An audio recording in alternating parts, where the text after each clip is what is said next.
then from each river, the slopes go back up again to high ridges of hills and then settle into high plains. That natural topography is going to play a major role in everything that we're going to talk about today.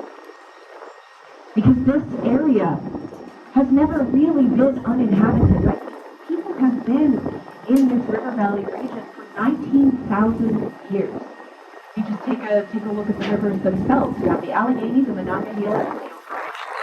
All of these names are indigenous names. 19,000 years ago, of course, we had the Adena people who were mound builders who built high ridges of hills and used the river valleys for transportation. They used the river valleys for sustenance. They would come down and get water and carry the water back up. They would sometimes use it for irrigation. The riverbanks had really good clay for making pottery. So it was a site of early industry, too. So these Adena people were often migratory. They didn't necessarily stay in one spot for very long. They tended to move around with the seasons, but evidence remains of their presence in this region today. And from the Adenas, and if you keep moving up through the history, you have the Hopewells, who used the rivers to move fur and lumber and other goods. Other, we would consider pre-European tribes, or groups of people who were here before white settlers moved in from the east, included people that would eventually become part of the Iroquois nation, as well as the Lenape and the Monongahela. The Monongahela, those people are named after the river itself. Now, they arrived here in the early 1600s, and at that point in time, you started to see more people show up in that region. So yes, we're skipping over 19,000-ish years, and we're moving straight ahead to about 1600, because in 1600, you start seeing the French move into the interior. So they're moving down from Canada, they're moving in from the coast, and they arrive in what becomes southwestern Pennsylvania, and they see these rivers, and they see this point of land that is right in front of us. And they realize that whoever controls this point controls everything. Because from these rivers, you can move north, south, east, west. You can get anywhere you want to go. You could eventually move up into Canada, or if you wanted to, you could get through to the Hudson River Valley and down to the New York area, or if you wanted to go in the completely opposite direction, you could get to the Mississippi River and then down to the Gulf of Mexico. Right here, this is where you develop an economy, this is where you sustain an economy. And so when the French decide that they want to take control of it, they put a fort right here. And at that point in time, that fort was less of a military operation and more of an economic point. And it would not have been unusual to see indigenous people moving through the region and using this fort as a trading post. They would be able to move their own goods, things like glass and pottery and rope. They'd be able to move it and make great profit off of the Europeans.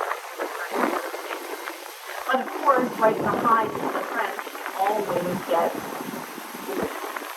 Now, when the British moved into southwestern Pennsylvania, they take one look at this region, and they take one look at what the French have, and they decide, you know what, the French have it, we definitely want it. So they're going to fight it up. Because the French are actually give it up then. So this is where they win the French-Indian War in 1754 over control of this point, because access in this region is so important. It is so powerful that that's what they want. So when the British win, they demolish Fort Duquesne, they build another fort called Fort Pitt, and of course, the one very famous remnant of this fortification you see coming up on our left right now is the Fort Pitt block house. You're able to see it as you move past this little line of trees. That kind of reddish sandy colored building that is what. And so, of course, we have to wonder, why are people starting to come into this region and settling here rather than using these communities? People are actually starting to put down roots and starting to develop the region. And it really comes down to the discovery of the largest bituminous coal seam in the entire United States. There is more coal in this region than pretty much anywhere else, and when you combine that coal and you combine all of the water that is available here, you get steam. And steam is really important in the Industrial Revolution because steam is what makes it possible for riverboats to move up and down the rivers. It's what makes it possible for the railroad to show up in this region in the early 19th century. So you'll notice as we move up the Monongahela today, you'll see railroad tracks, railroad lines running parallel on both sides of the river. So you see these railroads and the people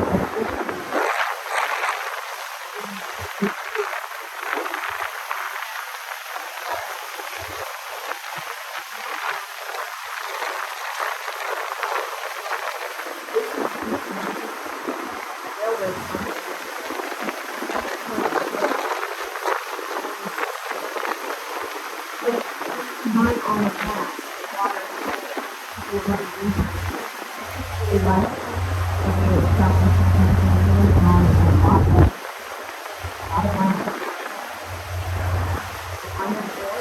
easily accessible,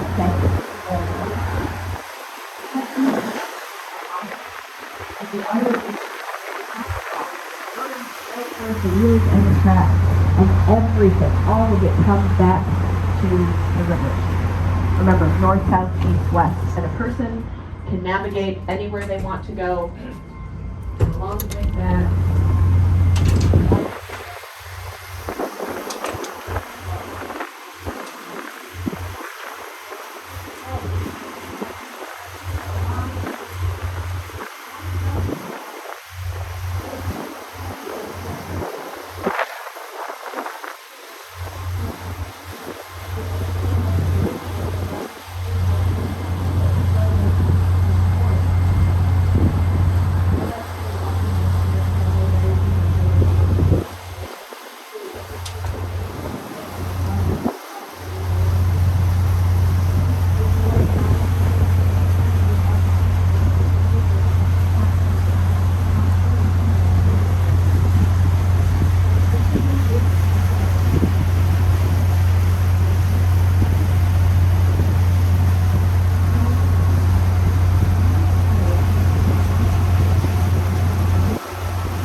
not yet color here. So if you can see, the leaves is not yet changed.